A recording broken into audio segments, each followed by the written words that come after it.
Hi there, TCC. Welcome to our video series on writing, reading, research, and transferable skills across the disciplines. I'm Yasmin Shahal, a faculty member in the Writing Studies program. I'm joined today by Lindsay from the Writing and Tutoring Center, who will introduce our special guest. Yes, we are so excited to be joined by Dr. Sandra Galta from the Sociology Department, who will be talking about writing in her discipline. And our first question is, tell us a little bit about yourself. What do you teach? What is your favorite course to teach? And what is one fun fact about you? And I'll put this in the chat for you. Hi, everyone. Like I said, my name is Dr. Sandra Galta. My pronouns are she, hers. And let's see, I was born in San Francisco, California, and I was raised in Hayward, so I'm from the Bay Area. I came up to Washington for work. I was teaching at Central Washington for a year, and then I got this tenure track position at TCC. I teach sociology. I teach a couple of different classes. So I teach Introduction to Sociology, Introduction to Women's Studies, Introduction to Queer Studies, Social Problems, Sociology of Latinx Americans, and I have a new course, Sociology of Gender and Sexuality. So there's a little bit of a pattern here about sex, gender, and sexuality as one of my main focuses.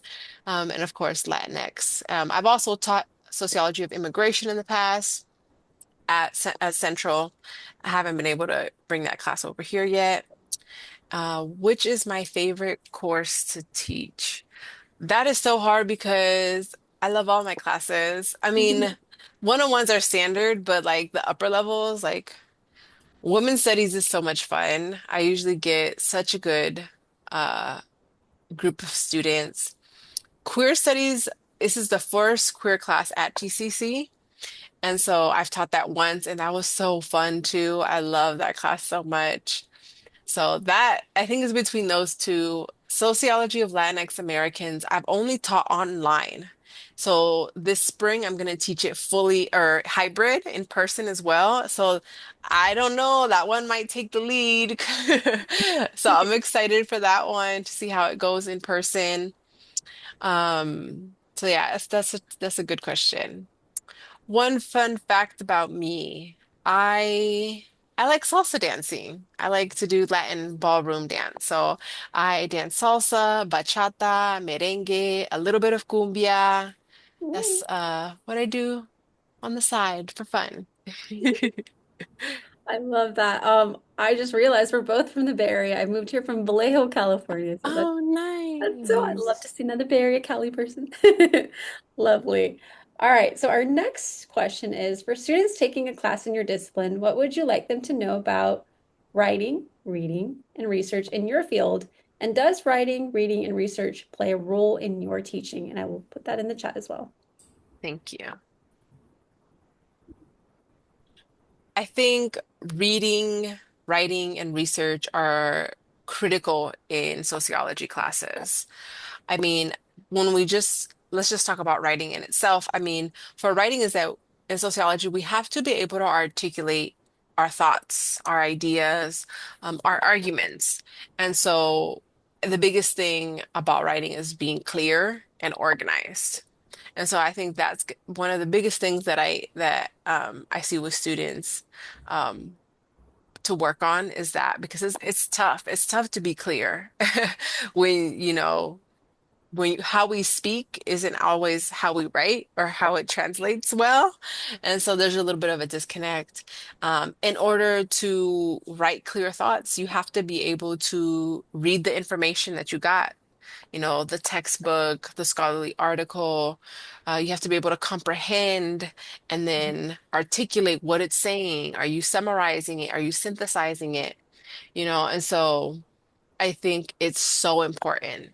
And then with research, especially for my upper level classes, is that research, I think knowing how to maneuver the scholarly articles and the scholarly databases are very important as well, because that's how we get credible sources. And I think right now it's hard for students to understand what is credible and what is not credible, and what can we use for help frame our critical thinking, and what is something that someone just on a blog wrote for fun on the weekend.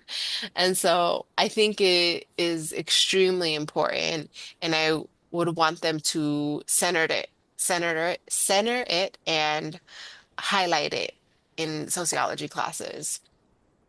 So writing, reading, and research are going to be really important. In my sociology, let's say like women's studies, queer studies, social problems, those classes, we actually do a lot of research. And so I have a project of like a research project where we go to the library and we have a workshop on how to research and what are the databases and looking at scholarly journals. How do we find them? How do we save them? How do we cite them? It's something that is going to be really important in my classes. And then we have a second library session where we work on annotated bibliographies to help making sure that they're progressing with their assignment, that they're reading it, that they're summarizing. Is it credible? Again, um, that way we can slowly work on it throughout the quarter. I really appreciate just hearing like how much research that goes into the teaching, the annotated bibliography. Like it just, for me as like an English professor, just love hearing that and seeing how that works in sociology. And yeah, I just very much appreciate that. I think too, what strikes me is that that information literacy has to be taught in almost every class. It's not just a like an English 101 thing anymore. It really is kind of across the curriculum. Yeah, no, exactly thinking that. Like it makes me want to just come into that classroom and understand it. So like when I do teach it English, I'm like, ooh, I know how Professor Dr. Galta is gonna want this to look like. And so I just that'd be so cool if I ever got to that opportunity to do that. Yeah, and just the idea of going into the library, talking about what's a credible source. Like I think, as much as I try my hardest to drill that, but I'd love to hear that, even in your course, you're continuing. It's like taking, passing that on and but it's like discipline specific, which is very just awesome to hear. Yeah.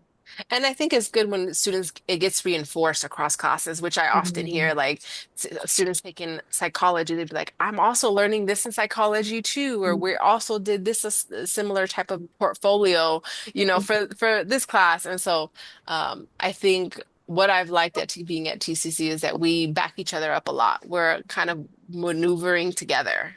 Yeah. No, it takes like they say it takes a village and I always tell myself I'm not the expert of all types of writing. Like I can help you get these transferable basic skills, but like when you go into those disciplines, like those instructors are going to help you with that, understand that discipline. So that just like what I agree 100%. It's we got to do it together. Mhm. Yeah. All right. So our next question is, what does effective writing, research, and comprehension look like in your field? I was talking a little bit about this previously about clarity. I think Mm, organization and clarity is very important because in sociology we can talk about so many things and we can kind of get lost in writing.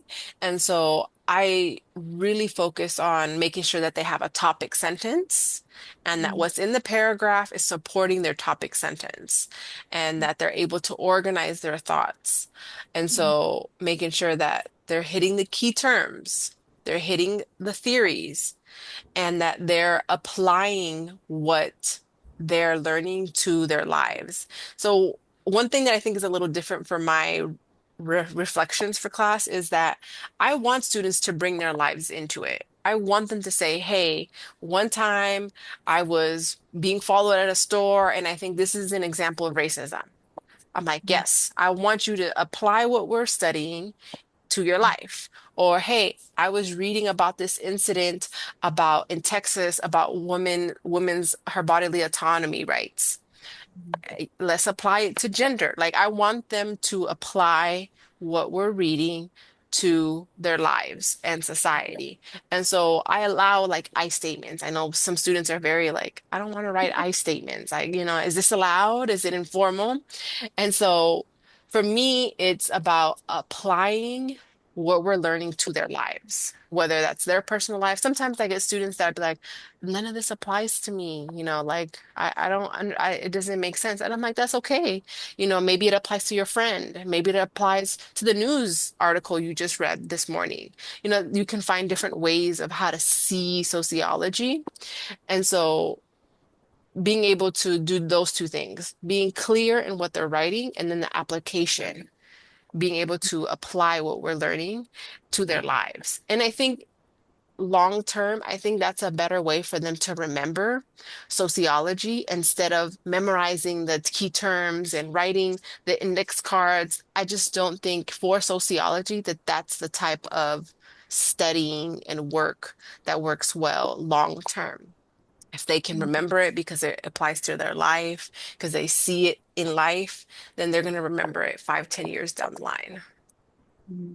I just love like being so intentional about like the experience of the class and really like going back to yourself like exactly like students do have that trouble like how do I write these I statements, but it's important that to see that like when you in a sociology class like and you're experiencing May racism, whatever it might be, it's like you have to connect in that way. And so it's really just so great to hear that they get to do that within understanding a subject that does impact their everyday life.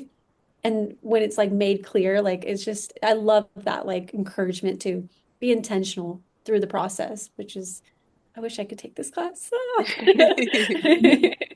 Oh, yeah. So I have the next question, and I think you kind of covered a little bit of this, but this is about like how tutors can support students from your courses. What do you recommend to students who are struggling to understand writing, reading, and research in your field? Is there anything specific you want our tutors to know about your courses? And what can tutors do to help students feel confident navigating your courses? I think for sociology classes, it's a lot of more of the basics, just writing in general. Like, what is a complete sentence? Topic sentences, using examples, how to conclude your paragraph. Because the ideas, usually it's not about comprehending the concepts. I think that usually flows very well, but it's about articulating their ideas into well-formed thoughts. I think that's where there's like a struggle to get there. So I would want tutors and students to know that it's about how we organize the outline. Like you have to think before you start writing. So like and this is something I do in class because I've noticed before I'd be like, oh, just write me 3 paragraphs. And they're like, okay. And then I get random things. And so I'm like, no, okay, your topic sentence says what you're about to talk about. You write a topic sentence, and then you're going to have 2, 3, you know, main ideas here. And then you're supporting facts, whatever, it's all going to be related. And this is how you apply it. This is how you just cite textbooks, cite the videos. And so I think it's about basic or English writing more so than the content of understanding the content. So I would say go back to basics.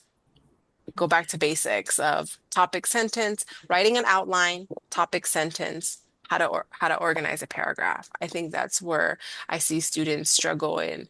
I'm starting to include more of that in the classroom because I used to assume that everyone knows how to do this and go ahead and figure it out. And I realized that students need to see that, they need to hear it, and they appreciate it. Even if they already know it, they'll be like, okay, it helps them. They're like, please do every week. Please, how would you do an outline if this was your homework so that I can see how and I can help me formulate my thoughts. So even when, even last week we did it for a new one. I didn't get to do one today, but for last week we were able to do it still. So I would say just going back to those basics that you know. Yeah, so what I'm hearing is kind of basic paragraph structure for the purpose of kind of reinforcing systematic logic. Mm. Yeah. Kind of getting having those kind of well constructed paragraphs so that the reader can follow easily what the important picture is. Yeah, absolutely. Our next question is about the skills. What foundational skills? I think, again, you've covered this a little bit, but what foundational skills would you like students to walk in with? And what do you wish you had known when you had started writing, reading, and research in your field? Um, the first thing that comes to my mind is like critical thinking. But I think even before critical thinking, it would have to be coming in with an open mind. I think people come to sociology, well, we all come in to any space with our preconceived notions and our own bias.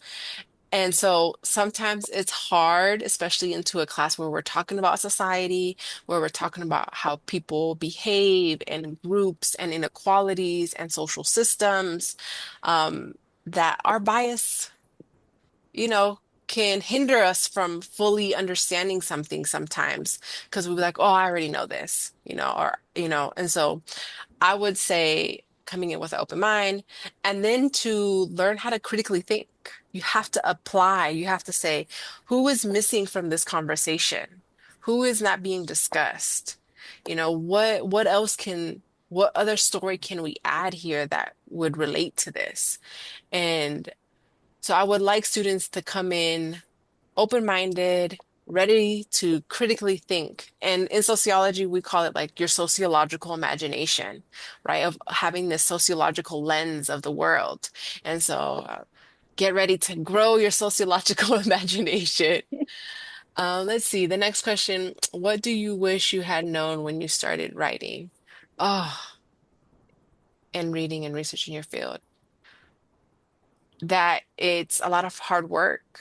Reading and writing and research and sociology is a lot of work. And I think because it's a social science, it's often like, oh, that's just an easy class. Like, let me just take this. It's a breeze. We're not doing, And when reality, it is a difficult field. It's a lot of hard work. It's a lot of reading. It's a lot of writing, um, and knowing how to decipher the readings and being able, and I think one thing about grad school in sociology is that, we have to read 12 scholarly articles and then synthesize everything that we read to write a literature review.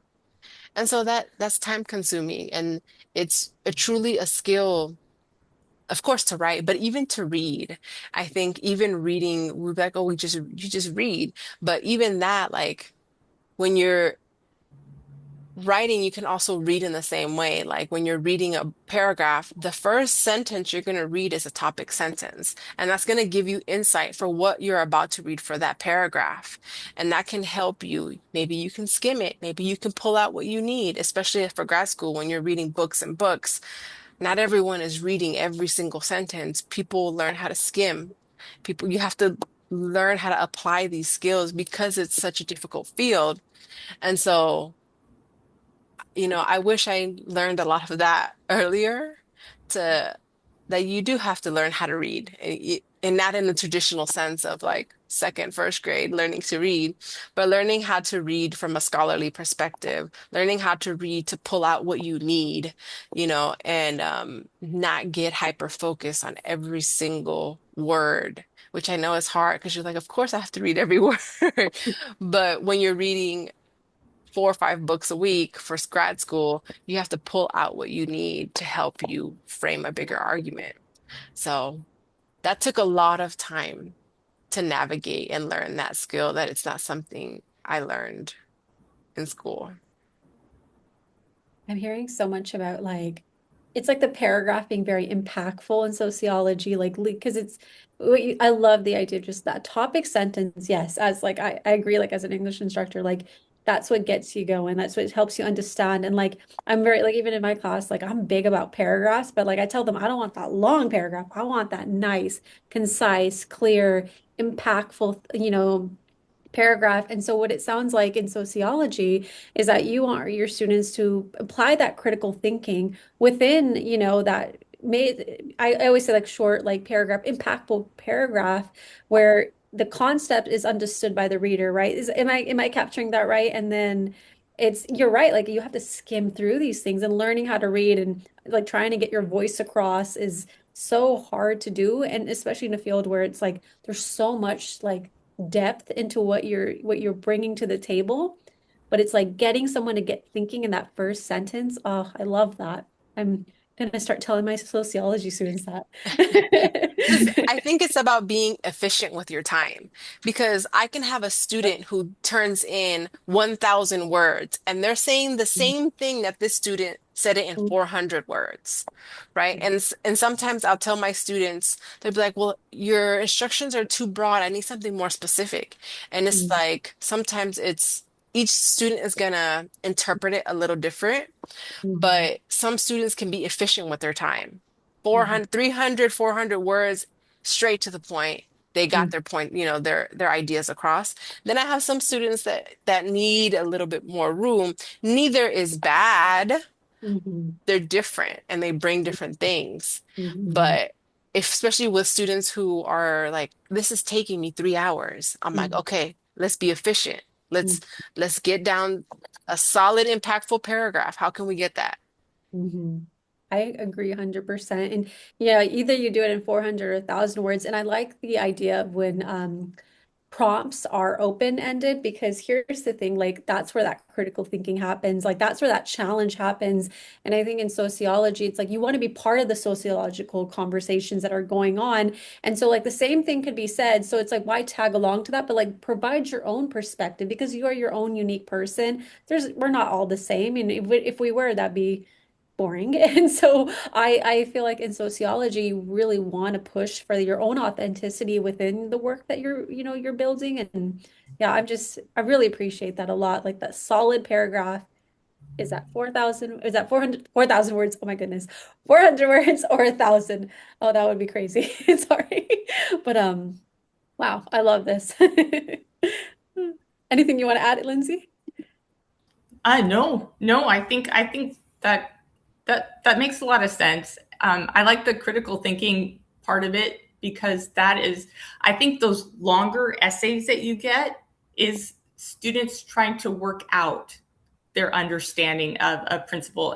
So I think, at least from my kind of editor's perspective, that 1,000 word answer is the precursor to the 400 word answer in some cases. Definitely. Totally.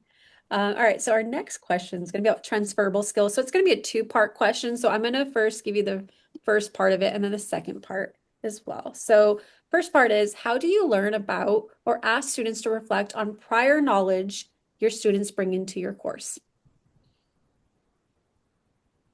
Um,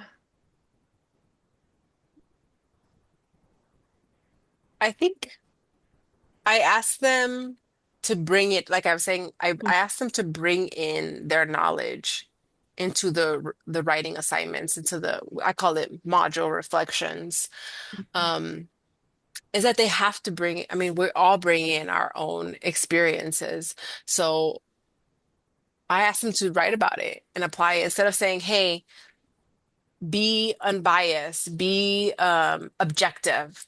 Mhm. Ignore all your experiences and just write about what you learned. It's not realistic, right? Is that you have to bring that in. How can you bring it in and acknowledge? That's like going back to research, is that a lot of sociology is about positionality, like positionality statements. Is that as a researcher and so we're going to question true objectivity, because how can anyone be objective when we all have our life experiences that have shaped us? And so a lot of the work that scholarly articles are going to have these statements of saying, hey, this is my positions in life. I am Latina, I am a citizen, I am able-bodied, I am queer, and etc. Right? And instead of just saying, I don't have any bias, it's no, these are all my experiences. Let me lay it out for you. And then that's going to inform my article. That's going to inform how I move through the world. And that's kind of the same thing that I ask of students, is that bring that in, acknowledge it, and just say, hey, I grew up very sheltered. So I don't have experiences in growing up in the inner city and being around gangs or violence or whatever, right? I'm just making things up on the spot. Mm. So it's all about bringing in the knowledge. And I see often students bring in what they're learning in other classes in anthropology and psychology and, you know, criminal justice, if they're taking anything like that. And so it's all a benefit. Bringing all those things in are great. I appreciate that, especially like you're having them focus on the transferable identity, like your multiple identities, they all like have something to add to the conversation. And so I think, from what I'm understanding in our conversation is sociology is that like you have so many lens and you can use them and they can be meshed and for your understanding and how you, yeah, like you said, position yourself in the conversation. I really enjoyed hearing that. All right, our next part of the question is, how do you help students identify and describe the knowledge they have learned in your course that might be relevant to other contexts? And I believe you already kind of touched upon this, especially as they move through their academic pathway and into the workforce. I encourage them to write about it. I encourage them to use them as examples in our assignments. Use them in examples in class. I'll tell them where do we see this? What does this mean? You know, have you experienced this? Has someone you know experienced these things? But it's about welcoming all these stories. Mhm. Nice. Because if maybe they don't think it's important, but maybe somebody next to them, that story is important to them, or they're relate to it and and it's meaningful. So I think all the stories are important to be heard. Yeah. I guess expanded on this, like for the workforce in sociology, like, when someone comes up, shows up as I would say their whole self, does that also play a big role in their work? Like if, for example, like if you go into social work, like how you use your sociology degree, like how might they take what they've learned from your course into that setting? I think it's about empathy for other people. Because if Mm. you can understand your own complexities and multiplicities, then you can understand other people's. And I think the big thing about sociology is that it makes you culturally competent. You're able to understand cultures that are different from yours, and not have the assumption that the way I do it is the right way, my culture is the best culture, but is that you're able to see and appreciate everybody's stories and experiences. And so when you move through the world, so you can apply sociology in any job because you have to communicate to people, you have to interact with people, you have to, either way, you have to talk to people for the most for the most part. And so sociology helps you communicate to people. It helps you have empathy, and to be aware of differences because we need to, there's no getting away from the differences of people. Yeah, thank you. That reminds me of a neuroscience podcast I was listening to about how like the self-regulation, like understanding your own self, the empathy that you first build for yourself. By doing that, then that's going to be able to translate into the work that you do. And you're right, like sociology is the one where it's like you got to work with people and being able to do that. Like feel like a lot of leaders that see their work through that sociological lens, that's what makes them very effective leaders. Not saying that other leaders can't be effective, but it's like when you understand the sociology of things, I think those are the leaders that you're like, wow, this person is self-regulated in themselves, and then they can offer that and really help build that for our community or whatever it might be. Yeah, I really appreciate that. Just I love this. Thank you. All right, I think the next question is Yes, Lindsay's. Yeah. yes, yes. So this is the elephant in every room where writing is discussed. It's an AI question. What is the role of AI in your classroom? How do you see students using AI effectively? And does your industry require that students learn to use AI? Oh man, AI is not good in my field. I think the biggest thing is that AI can't critically think for you. And sociology is all about critically thinking. And so really the policy that I've had is no AI in my classroom. I need to hear your stories. And oftentimes when students turn in AI, it's generic, it doesn't make sense, it's not applicable. I'm talking about self in society, and it's talking about crime and deviance. It's just AI does not make sense. I think for sociology, because we need to hear your voices. We need to hear your experiences. You have to be able to apply what we're talking about. And AI takes that from you. It just takes it from you. I'm so sad, because I know AI is, it's just the reality that it's becoming a part of our lives. You can't Google anything without AI being right up in there in your business. Not I didn't ask for it, but it's there.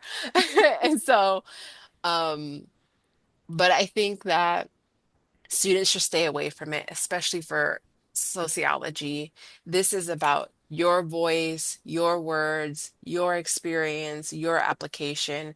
And so I don't think there's room for AI in sociology. I'm so sorry, students. I know that's not what you want to hear.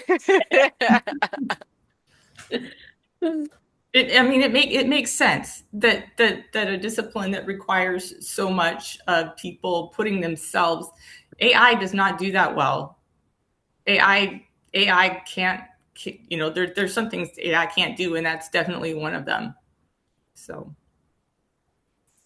All right. So I agree. Critical thinking, I think, even just as like an English professor, like just teaching students like one, I want to teach them critical thinking, but it's like exactly that. Like when AI is here, we can't get rid of it, right? Like when we Google things, there's something called Gemini now, and that is AI there. And so I think AI in itself is I think of it as it's like a suitcase word. There's so much AI, and it's may that just be ChatGPT, and it's like it's something that's emerging. And I think as like we get through this in academics, like we're just gonna have to see how we exist with it, but at the same time, like how we choose not to exist with it, which is really going to be integral to this whole experience. So for students listening, that's just how it is.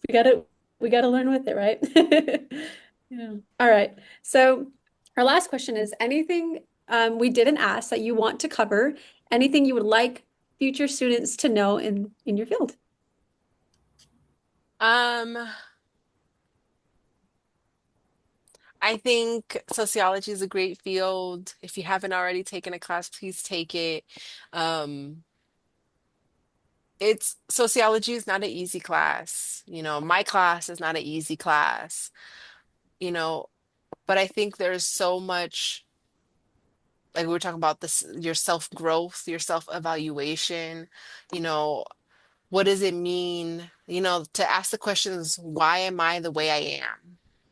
And how does my life inter interrelate with society and these groups and these social institutions and other people? Like there are just some integral questions that you'll learn through sociology that I think is just life changing. I mean, and that's why I went into the field, because once I took it, it was life changing for me.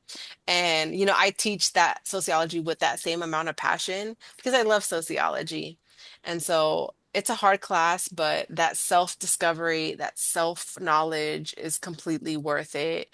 And you'll learn a lot of skills to apply in your work, in your life, to be a better person, to be a better, parent, sibling, child, just a person overall. And so, yes, sociology is an amazing field. For the students, that are listening, I just, I hope you enjoyed this interview. Before I stop recording here, I just want to just highlight is Dr. Galta's class sounds so amazing. And the fact that you get to just sit there and genuinely like challenge yourself as a person through a field that, is going to require that of you is just something I think like it's going to take growth, but it sounds so worth it. And maybe one of these classes I will come eavesdrop and be sitting right next to you as you take this class. So yeah, thank you so much, Dr. Galta, for being here with us. I'm smiling so much because it's like you got my mind going and thinking, and I just want to like, yeah, be in your class now. Lindsay, is there anything that you want to add before I stop recording here?